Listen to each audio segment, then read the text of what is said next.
This happened a few years ago when I took a vacation to Alaska. I rented an old pickup truck and decided to explore small towns that were barely marked on the map. One evening, I ended up in a tiny settlement near the Canadian border, the name of which I can't even remember. There was only one bar, lit by dim yellow lights and with a sign that barely worked. I went inside to warm up and have something hot to drink. The bar was small, a few tables, some hunting trophies on the walls, and only 4 people there, not counting the bartender. Everyone looked local, except for one man sitting alone in the corner. He wore an old parka, and a large travel bag was placed next to him. The bartender was friendly and poured me a cup of hot coffee with some local liqueur. I sat at the counter and started listening to the locals talk. Their conversation was mostly about the weather, hunting, and some recent disappearance they discussed with a strange calmness, as if such things were normal there. Suddenly, the man in the corner raised his head. His face looked tired, but his eyes were alert. He spoke loudly, "If you want to know what happened to that guy, you better ask me." Everyone fell silent. The bartender just shook his head as if he wanted to say something but decided against it. One of the men at the nearby table turned to the stranger. "We already know. He just didn't come back. The snow covered everything, and that's it." The stranger laughed bitterly. "Do you know what the snow covered? Not just his body. It covered what he saw. I don't know why, but at that moment, I felt cold, even though the bar was warm." The bartender came up to me and whispered, "If you don't want your evening ruined, don't listen to him." But something about the man's gaze made me stay. He began telling his story, saying he was a truck driver and often delivered goods through the area. A few days ago, he was on a mountain road when he saw the headlights of another vehicle parked by the roadside. He stopped to help. But there was no one there, he said. The car was unlocked, the engine was running, but no one was around. He got out to check if there were any tracks in the snow and found them. They led into the forest.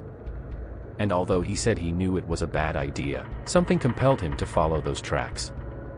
That's when his voice began to tremble with something like fear. They weren't human tracks. At first, they looked like it, but then they started to change. If I hadn't seen it with my own eyes, I'd never have believed it. He paused, took a swig of his drink, and added, "I don't know what I saw, but if you ever hear something in the dark calling your name, don't answer. And never go into that forest." After that, he fell silent.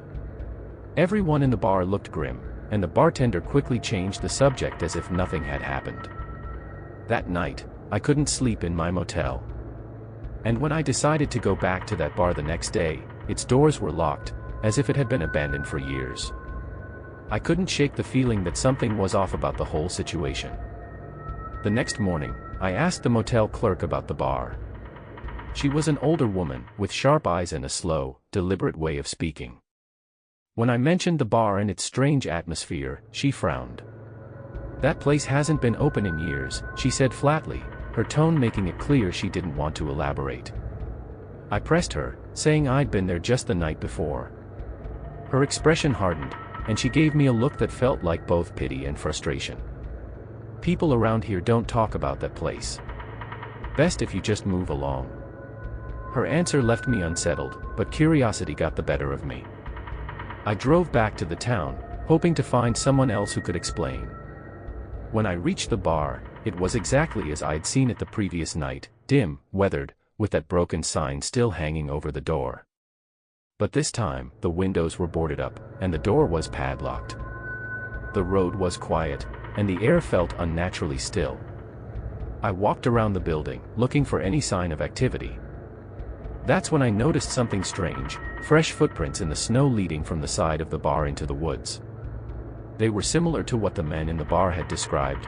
At first, they looked like regular boot prints, but after a few steps, they became uneven, as though the person, or whatever it was, had started dragging their feet or limping. I stopped following them after a few feet. Something about the silence of the woods felt oppressive, like I wasn't supposed to be there. I turned back to my truck and decided to head to the nearest diner, thinking maybe someone there could explain what was going on. At the diner, I found a couple of locals sitting at the counter. They looked like the kind of men who had been in that area their entire lives, rugged, weathered, and quiet. I casually brought up the bar, hoping for some kind of reaction. One of them set down his coffee cup and stared at me for a long moment. "You were there?" he asked, his voice low. I nodded, suddenly feeling like I'd said too much. "Listen," he said, leaning in slightly. "People who've been through here long enough know to leave that place alone. Years ago, a man disappeared near there, and not long after, the bar shut down. Nobody knows exactly what happened, but anyone who sticks their nose into it doesn't stay around here for long." The other man chimed in, his voice almost a whisper. "It's not the snow or the cold that gets people. It's what's out there in the woods. Best advice I can give you, don't ask questions you don't want the answers to." Their words sent a chill down my spine. I paid my bill and left, feeling more confused and uneasy than ever. For the rest of my trip, I couldn't stop thinking about that night and the strange tracks in the snow. Even now, I can't decide what unsettled me more, the things people wouldn't say or the feeling that something was still out there, watching. I left the diner feeling unnerved but tried to shake it off as local superstition. After all, small towns like this often have their share of ghost stories or legends designed to keep outsiders at bay. Still, something about the bar, the tracks, and the way the locals spoke felt different, less like a story and more like a warning.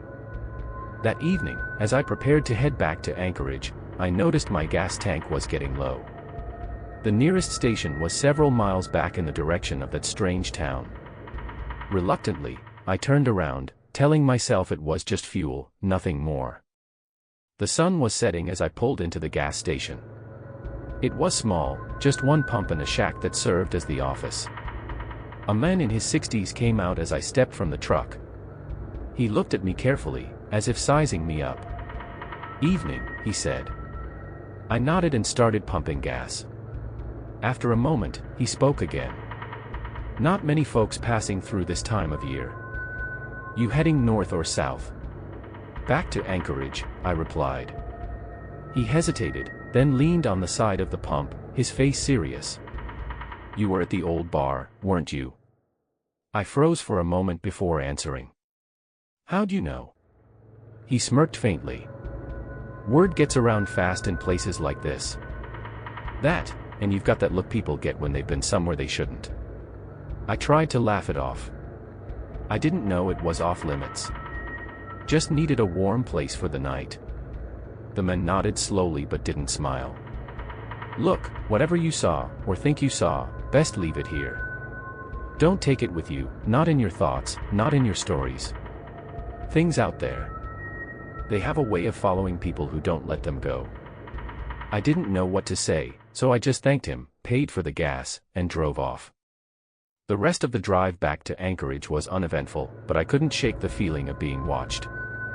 I kept glancing in the rearview mirror, half expecting to see headlights or someone following me. When I finally got back to my hotel in Anchorage, I locked the door and pulled the curtains tight. For weeks after I returned home, I couldn't stop thinking about that trip. Sometimes I'd wake up in the middle of the night, sure I'd heard something, a whisper, a knock, the crunch of snow underfoot outside my window. But every time I checked, nothing was there. Eventually, the memories faded, and life moved on. But even now, years later, I still avoid talking about that trip. Not because I'm scared of what happened, but because I don't want to invite whatever it was back into my life. Some things are better left unexplored, left unsaid, and left behind in the snow. In the winter of 2017, I took a job with a logistics company that delivered supplies to remote areas of Alaska.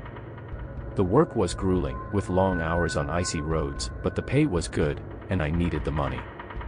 One of our regular routes passed through a stretch of wilderness that felt more isolated than anywhere I'd ever been.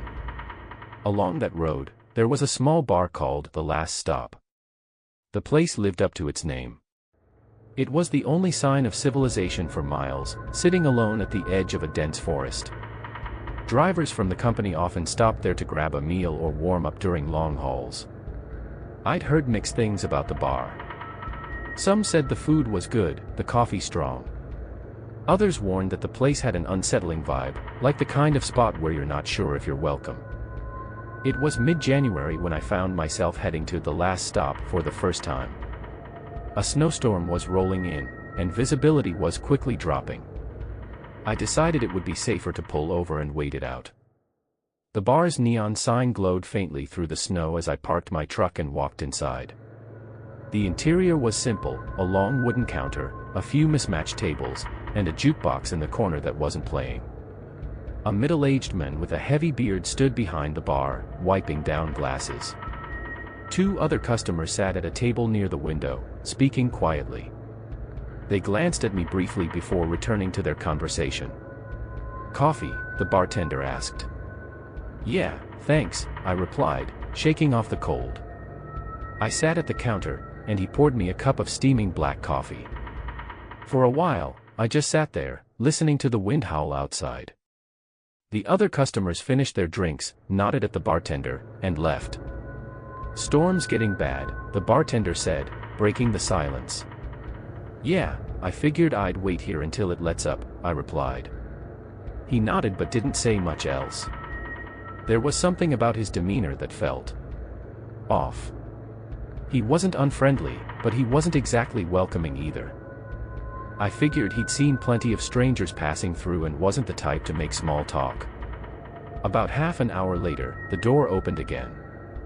A man walked in, his face red from the cold. He looked to be in his late 40s, with a heavy coat and a worn backpack slung over one shoulder. He didn't seem like a trucker, more like someone who'd been hiking or hunting. He sat a few stools away from me and ordered a beer. The bartender handed him the bottle without a word. For a few minutes, the only sound was the clink of the man's bottle against the counter. Then he turned to me. "You driving through the storm?" he asked. "Wasn't planning on it," I said. "Good call," he muttered, taking a sip of his beer. He didn't elaborate, but there was something in his tone that made me uneasy. I noticed the bartender glance at him briefly, then look away, like he was deliberately ignoring the conversation. The man finished his beer quickly, paid, and stood to leave. But as he reached the door, he turned back. "Just a word of advice," he said, looking directly at me. "If you hear anything strange out there tonight, don't stop. Keep driving." Before I could respond, he stepped out into the snow and disappeared into the storm. I turned to the bartender, expecting him to comment on the strange warning, but he just kept wiping down the counter. "Does that guy come here often?" I asked. The bartender shrugged. "People come and go." There was something in his tone that told me not to push further. I decided to finish my coffee and head back to my truck. When I stepped outside, the snow was falling even harder, and visibility was nearly zero. As I climbed into the cab, I noticed something strange. The man's footprints were already half covered by snow, but they didn't lead to another vehicle. They trailed off toward the woods. I sat there for a long moment, debating whether to follow the road or wait out the storm in the truck. Eventually, I started the engine and eased back onto the highway, driving slowly through the blinding snow. About an hour later, my radio crackled to life. At first, it was just static, but then a faint voice came through. It was distorted, barely audible, but I could have sworn it said, "Don't stop." I gripped the wheel tightly, heart pounding. The road stretched on endlessly through the white void, and for the first time, I felt truly alone. I didn't stop that night. I didn't look back. And I never went back to the last stop again. The snowstorm didn't let up for hours. The road ahead was a blur of white, with no sign of other vehicles. My headlights barely penetrated the thick snow, and I was gripping the wheel so tightly my knuckles ached. I kept thinking about the men in the bar, his warning, the strange way he'd left without a vehicle, and those footprints leading into the woods. The voice over the radio replayed in my mind, too faint and garbled to be sure if I'd imagined it or not. After what felt like an eternity, I spotted a faint glow in the distance. At first, I thought it was another vehicle, but as I got closer, I realized it was a set of hazard lights blinking on the side of the road. A truck, much like mine, was partially buried in the snowbank.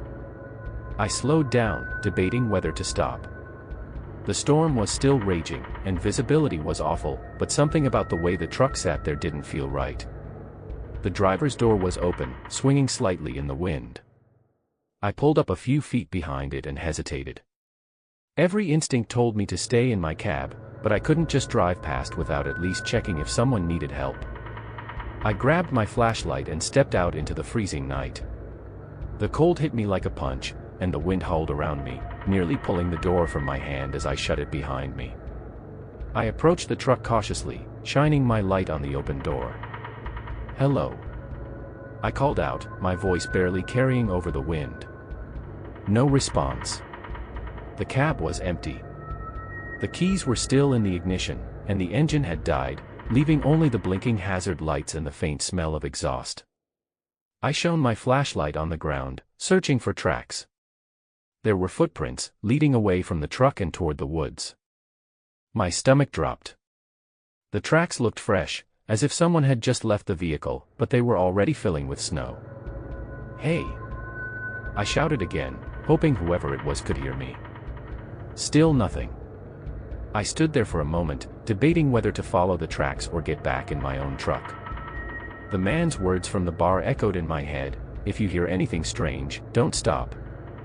This was strange. Everything about this felt wrong.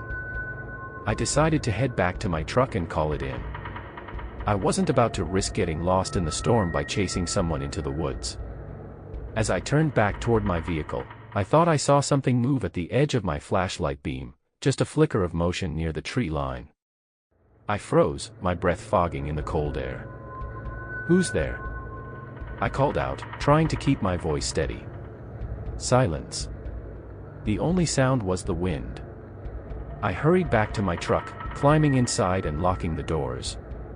My heart was racing as I picked up the CB radio to report the abandoned vehicle.